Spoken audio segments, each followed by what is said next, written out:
अभी लोग हैं आरएसएस के लोग, चाहे सपा के हों, चाहे ये इनके घर में देखिए ना, आप धर्मेंद्र यादव का बहनोई को देख लीजिए, अखिलेश यादव के भाई को देख लीजिए, चचा वहीं देख ही रहे थे, लौट के आए हैं। तो ये सभी आरएसएस के रिचार्ज ना है। पीडीए का मतलब आप देख ही रहे हैं, डी का मतलब डिम्पल हो गया। हाँ, तब डी का मतलब वो तो दलित बताते हैं। अरे डी का मतलब डिम्पल हो गया ना। पीडीए का हवा निकल चुका है, आपको पता नहीं है? नहीं, पता होना चाहिए। कैसे? 9 अक्टूबर को ही बीजेपी और समाजवादी पार्टी दोनों लोग की हवा निकल चुकी है। वो लोग बस अभी कोशिश है, अभी कुछ कहा नहीं जा सकता, सरकार आ जाएगी। बनेगी सरकार बनेगी हमारी 2027 में सरकार बनेगी। कैसे बनाएंगे आप लोग सरकार? कैसे काम कर रहे हैं सरकार? काम कर रहे हैं, बहन जी आदेश करेंगे। नमस्कार, मैं रविंद्र कुमार, आप देखना शुरू कर चुके हैं हिंदी दस्तक न्यूज। अभी हम मौजूद उत्तर प्रदेश की राजधानी लखनऊ में और आज 7 फरवरी है।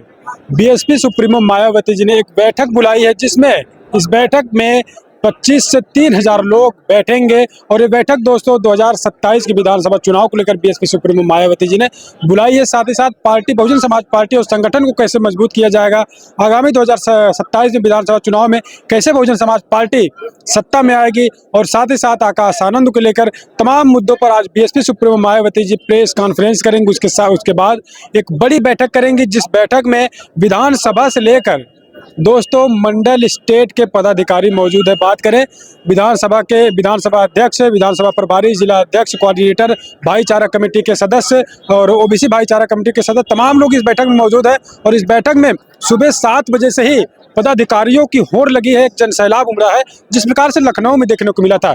लोगों से जानने का प्रयास करेंगे, बातचीत करेंगे। क्या नाम है आपका? सीबी बोध। क्या कहेंगे आज की इस बैठक को लेकर आप? इस बैठक को बहन जी का आदेश है, जो बहन जी आदेश करेंगे उसका हम पालन करेंगे। क्या आदेश होने वाला कुछ? अब ये तो बहन जी बताएंगी कि क्या आदेश करेंगी। तो 27 के चुनाव को लेकर क्या कुछ आप लोग अब कर रहे हैं इस समय? अब जो बहन जी आदेश करेंगी उसका ही पालन करेंगे। तो जमीन पर 27 के चुनाव को लेकर हो क्या रहा है इस समय? अभी तो चल रहा है, बूथ लेवल पर काम चल रहा है। क्या लगता है 27 में सरकार जिस प्रकार से आप लोग कह रहे बना रहे हैं, लोग सरकार बना पाएंगे? हाँ जी, कोशिश है। मतलब अभी कोशिश है, अभी कुछ कहा नहीं जा सकता, सरकार आ जाएगी। बनेगी सरकार बनेगी हमारी 2027 में सरकार बनेगी। कैसे बनाएंगे आप लोग सरकार? कैसे काम कर रहे हैं सरकार? काम कर रहे हैं, बहन जी आदेश करेंगे उस हिसाब से अब आरम्भ करेंगे हम। बहन जी का आदेश के इंतजार कर रहे हैं हम, और आज मीटिंग में जाएंगे और जैसे आदेश करेंगे उनका पालन करेंगे हम। बूथ पे जाके इसका पालन कार्यकर्ताओं को समझाएंगे हम, अपने को सबको जाके बूथ वालों को समझाएंगे, वोटरों को समझाएंगे कि आगे जाके आपको अगर सुरक्षा प्राप्त करनी है, बहन जी के आदेश के अनुसार काम करो और सत्ता बनाओ।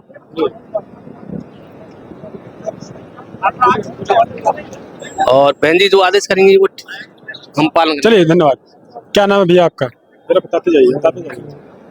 तो देखिए, बहुजन समाज पार्टी के तमाम लोग इधर हैं और लोगों से हम जानने का लगातार प्रयास करेंगे, आखिरकार क्या सोच रहे हैं लोग और कैसे इस संगठन को मजबूत किया जाएगा, सरकार में कैसे आया जाएगा। क्या नाम है आपका? अतुल कश्यप, एडवोकेट।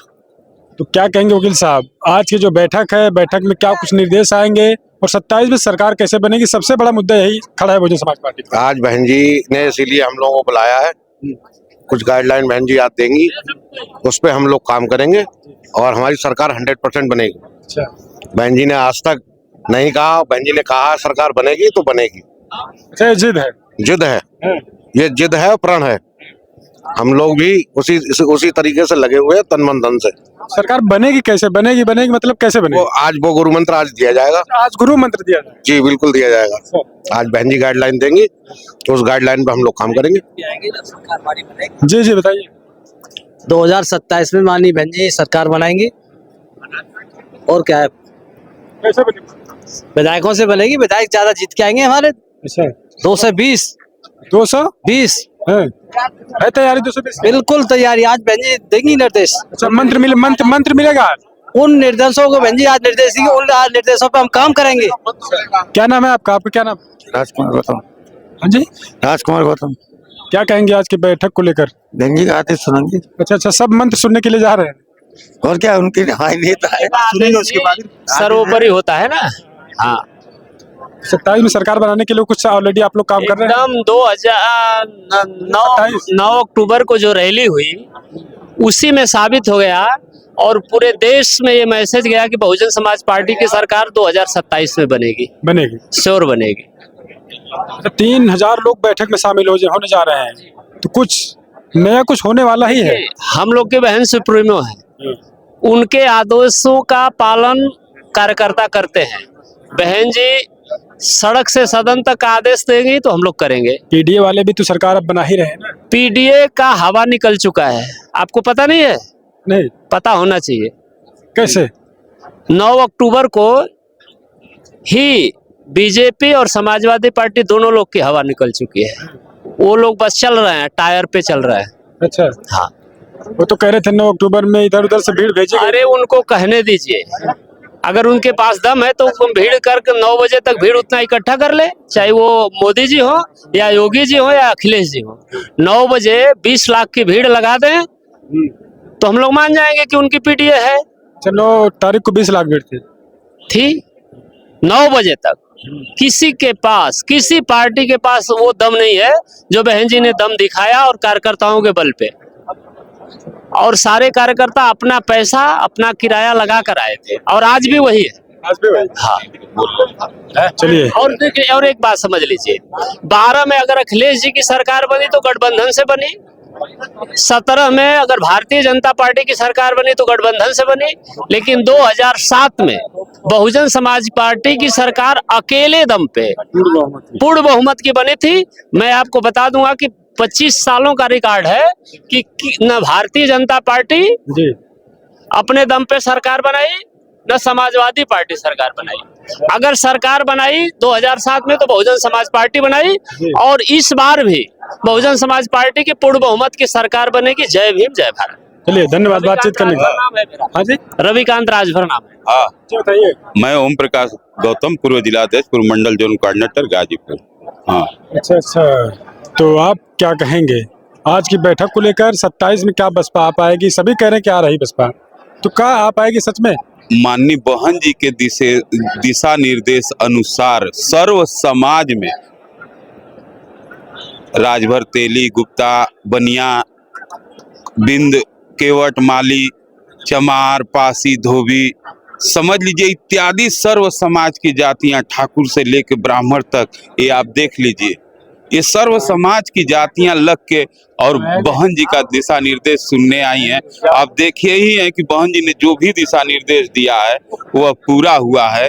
ये तो आरएसएस के रिचार्ज लोग हैं जो केवल बहन जी और बहुजन समाज पार्टी से लड़ रहे हैं, कि लग रहा है कि बहुजन समाज पार्टी की देश और प्रदेश में सरकार चल रही है। कौन आरएसएस के लोग हैं बहुजन समाज पार्टी से लड़ रहे हैं? अरे सभी लोग हैं आरएसएस के लोग, चाहे सपा के हों, चाहे ये इनके घर में देखिए ना, आप धर्मेंद्र यादव का बहनोई को देख लीजिए, अखिलेश यादव के भाई को देख लीजिए, चचा अब वहीं देख ही रहे थे, लौट के आए हैं, तो ये सभी आरएसएस के रिचार्ज ना है। पीडीए का मतलब आप देख ही रहे हैं, डी का मतलब डिम्पल हो गया। हाँ, तब डी का मतलब वो तो दलित बताते हैं। अरे डी का मतलब डिम्पल हो गया ना साहब, वो देख नहीं रहे हैं? ये तो परिवार डेवलपमेंट 18 है, मतलब केवल अपने ही घर में भेजना है सबको सांसद, बकिया दूसरे यादव जी नहीं है, दूसरे परिवार के यादव नहीं है, घरे परिवार के यादव जी लोग जाएंगे सांसद भवन, विधायक। वो तो कह रहे हैं कि पीडीए हमारे साथ है, पिछड़ा, दलित, अल्पसंख्यक, सरकार सीट भी निकले लोकसभा में पिछले। वो तो एक मीडिया और यह सुनियोजित साजिश थी, जिससे कि भाजपा और सपा कह रही थी, और उसमें राहुल गांधी भी कह रहे थे कि संविधान बचाएंगे, संविधान बचाने निकले हैं, और जिस दिन संविधान फूका गया उस दिन यह लोग नजर नहीं आए। जिस दिन यह लोग कहते हैं कि मान्यवर कांसीराम साहब को बचाएंगे, और मान्यवर कांसीराम साहब का जिला को ये नाम बदल देंगे, यह लोग रविदास की टोपी पहनेंगे माननीय हमारे शिरोमणि की, लेकिन जो माननीय रविदास जिले हैं उनका नाम ये बदल देंगे। इनके मुंह में वही है कि राम राम बोलना, और वो अपना, और समझ लीजिए नीयतें इनकी ऐसी है कि यह केवल धोखा देकर दलित समाज को यह वोट लेना चाहते हैं, पिछड़ों का वोट लेना चाहते हैं, दलितों का वोट लेना चाहते हैं, सर्वजन के गरीबों का वोट लेना चाहते हैं, लेकिन देना कुछ नहीं चाहते। हाँ, कुछ भी दिए हैं ये लोग तो बता दें। यहाँ तक कि मान्यवर कांसीराम साहब के पार्क का पैसा भी ये लोग हजम कर गए। तो आज की बैठक के बाद अभी दोपहर के बाद क्या कुछ निर्देश आपको मिलेगा? उसके बाद आज से काम क्या कुछ अलग तरीके से होगा और फास्ट होगा? जो बहन जी का दिशा निर्देश होगा, हम लोगों ने काम फास्ट करके दिया है। चाहे SIR का काम हो, चाहे मतदाता सूची का काम हो, चाहे बहन जी के रैली का काम हो। आपने देखा था कि बहन जी ने जो दिशा निर्देश दिया था उसके तहत कार्यकर्ता 4 बजे निकल गया था और यहाँ पर आ गया था सुबह 6:30 बजे। बहन जी आई 9 बजे, 10:30 बजे कार्यक्रम खत्म हुआ। 11 बजे जो कार्यकर्ता जिस तरह बहन जी के दिशा निर्देश से बुलाया गया था उसी तरह बहन जी के दिशा निर्देश के द्वारा वो चला गया घर। कोई घटना परिघटना नहीं हुई इतनी बड़ी रैली के बाद। और वो इतिहास बन गई कि विपक्ष के नेता हों, चाहे पक्ष के नेता हों, चाहे रिचार्ज हों, चाहे देश पहले 17,000 22,000 कर्जा था, आज लाखों में कर्जा में चला गया। इसके बारे में बहन जी ही एक बोलने वाली नेता हैं, बकिया कोई बोलने वाला नहीं है। सब नौटंकी करके वोट लेते हैं और बहने जी का रास्ता रोकते हैं बहुजन समाज पार्टी का। जैसे बिहार में देख लीजिए, ओम प्रकाश दीवाना के खिलाफ अगर कोई उतरा तो माननीय तेजस्वी यादव का जब पर्चा खारिज हो गया, तेजस्वी यादव के पार्टी का जब पर्चा खारिज हो गया तो वह भाजपा के सांसद के बेटे को समर्थन देती है। तो कैसे हम मान लें कि भाजपा से इन लोगों का गलबैया नहीं है? गलत कर रहे हैं तो बताइए। ओम प्रकाश दीवाना वाली सीट मोहनिया वाली है, तो आप तो कभी बहुजन समाज पार्टी को समर्थन ही नहीं करते हैं, दलित पिछड़े को समर्थन ही नहीं करते हैं। तो आपका PDA का मतलब वही हो गया, परिवार डेवलपमेंट अथॉरिटी। आप देख ही रहे हैं वहां भी तेजस्वी यादव के परिवार में झगड़े हो रहे हैं, मैं कहूंगा नहीं जैसे यहाँ हुए थे। तो चलिए, अभी UGC का मामला आया तो थोड़ा आगे आ जाइए, फ्रेम में आ जाइए। UGC पर सुप्रीम कोर्ट ने रोक लगाया है और उसके बाद तमाम लोग कह रहे हैं कि बहन जी ने इसका समर्थन किया। बहन जी ने कहा ठीक है कि सुप्रीम कोर्ट ने रोक लगा दिया, इस पर क्या कहें? देखिए, बहन जी ने जो दूरदर्शिता का परिचय दिया उसी लिए आज हम लोग आए हुए हैं। बहन जी ने कहा कि आपने यह गलती कर दिया कि दोनों लोगों को विश्वास में नहीं लिया, दोनों लोगों को विश्वास में नहीं लिया। और धार्मिक आप लोग ठेकेदार हैं, धार्मिक आप लोग ठेकेदार हैं। आप हिंदू बना रहे हैं, हिंदू बना रहे हैं, लेकिन जब देने की बारी आ रही है तो सुप्रीम कोर्ट से रोक लगवा दे रहे हैं। 19 मार्च को सरकार को देना है जवाब, लेकिन वो देगी नहीं, ये हम लोगों को मालूम है, यह बहन जी को मालूम है। इसीलिए बहन जी कह रही हैं कि सबके विश्वास में लेकर या तो बराबरी दे दो, और नहीं तो अब की बार 27 और 29 में हम बना के बराबरी इन गरीबों को दिलवा देंगे, चाहे बिंद हो, बनिया हो, स्वर्ण हो या गरीब हो। ये बहन जी का सर्व समाज का नारा है कि अब की बहुजन समाज पार्टी हमारा है, क्योंकि महंगाई, भ्रष्टाचार, अत्याचार, चाहे आप निकल रहे हैं मोटरसाइकिल से फोटो खिंचा जा रहा है, 2000, 4000, 5000 जुर्माना। यह एक तरह से समझ लीजिए कि जनता की थाई कमाई को लूटा जा रहा है, कोई बोलने वाला नहीं है। बहन बेटियों का आप देख ही रहे हैं कि इज्जत लूटने के लिए उठाया जा रहा है, माएँ जा रही हैं बचाने के लिए तो उनकी हत्याएं हो जा रही हैं। हाथरस में आपने पिछले देखा, इन्हीं के नेता मंत्री सब कर रहे हैं, और लेकिन फिर भी बुलडोजर काम नहीं कर रहा है। बुलडोजर कहाँ काम कर रहा है? जहाँ गरीब हैं, जहाँ सताए गए, कुचले गए, दबे गए लोग हैं, उनको और दबाया जा रहा है। चलिए, बातचीत करने के लिए धन्यवाद। तो देखिए, तमाम लोग हैं, इनसे बातचीत करने का प्रयास हम कर रहे हैं। और आज की इस बैठक में BSP सुप्रीमो मायावती जी के निर्देश का सभी लोग इंतजार कर रहे हैं कि मायावती जी क्या कुछ कहेंगी और उस पर हम लोग काम करके दिखाएंगे। तो अभी कुछ ही समय में तकरीबन 1 से 1.5 घंटे बाद BSP सुप्रीमो मायावती जी की बैठक शुरू होगी।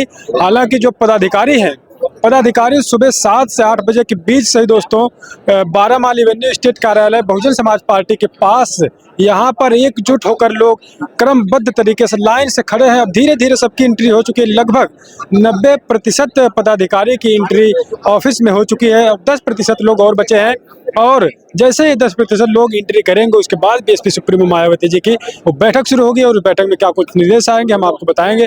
उससे पहले तमाम कार्यकर्ता पदाधिकारी कह रहे हैं कि 27 में सरकार बनेगी, जो बीएसपी सुप्रीमो मायावती जी का फैसला आएगा वही हम लोगों के लिए सर्वमान्य होगा। आप कैसे सोचते हैं, पूरी अपडेट पर क्या देखते हैं, अपनी प्रतिक्रिया हमको कमेंट सेक्शन में बताइएगा। हम लगातार आपके लिए ऐसे अपडेट लेकर आने का प्रयास करेंगे। बने रहिए आप अपने भरोसे में चैनल हिंदी दस्तक न्यूज पर रविंद्र कुमार के साथ।